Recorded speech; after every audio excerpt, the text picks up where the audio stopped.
Ils sont tournés dans le sucre et après ils sont fourrés. Alors grâce à cet entonnoir piston, comme ça on se connaît précisément la quantité qui est mise dans le beignet.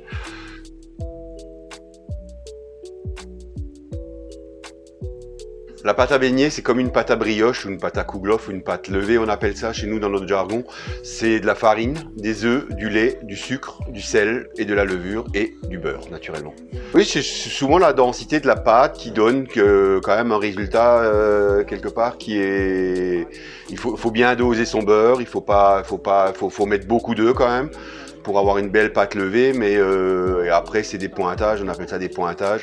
C'est plus des temps de repos entre le moment où on fait la pâte et le moment où on la travaille, et après il y a un moment où la pâte elle pousse également, et elle pousse tranquillement dans une ambiance tempérée, quoi, aux environs de 20 degrés, pour que ça donne un résultat agréable à manger. Alors on a un poids de pâte. Et ce poids de pâte va être divisé en 30 petits morceaux. Donc après on peut peser ça, c'est aux environs de 80 grammes. Aux environs de 80 grammes. Un beignet. Hop. Voilà, là. On va se retrouver avec des petits morceaux de pâte qui sont découpés. Donc on a des petits morceaux de pâte qui vont ensuite être boulés. Non, ça c'est des gestes.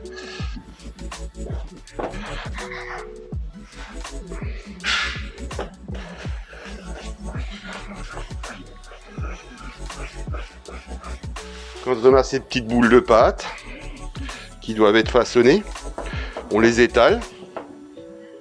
Mais ce qui donnera quand même un aspect régulier à l'ensemble de la pâte, et le fait de la serrer, pas le fait de les bouler comme ça donne une... Alors quand on fait un beignet qui doit être fourré, on le laisse tel quel. Si on veut faire des beignets qui sont... Chez nous, le nature, il a un trou. Alors à l'origine, les beignets, voilà, on perce le milieu. Et on fait des petites choses comme ça. Donc actuellement, là, dans la friteuse, on a des beignets qui sont garnis avec une banane, un morceau de banane et de la pâte à tartiner maison. L'importance de l'huile aussi est pour que le beignet soit pas trop gras. Il faut que l'huile ait une certaine température. Hein. La température idéale, c'est aux environs de 180 degrés. Sinon, l'huile pénètre dans le beignet, donne un beignet très gras. Nos confitures sont fabriquées maison. Notre pâte à tartiner est fabriquée maison. Donc, on fait vraiment tout du début à la fin. Donc après, on passe, quand ils sont cuits, ces beignets, ils sont passés au sucre avec un peu de cannelle dans le sucre.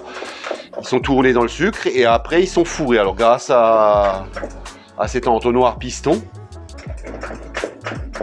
comme ça, on se connaît précisément la quantité qui est mise dans le beignet.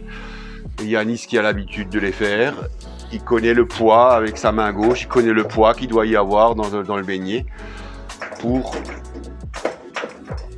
qu'il soit fourré juste ce qu'il faut.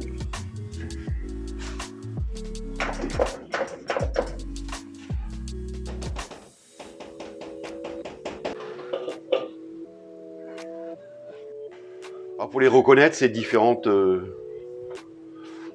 décors qu'on met sur le beignet pour les reconnaître, quoi, pour savoir lequel est fraise, de savoir lequel est framboise ou est fruit de la passion, enfin exotique.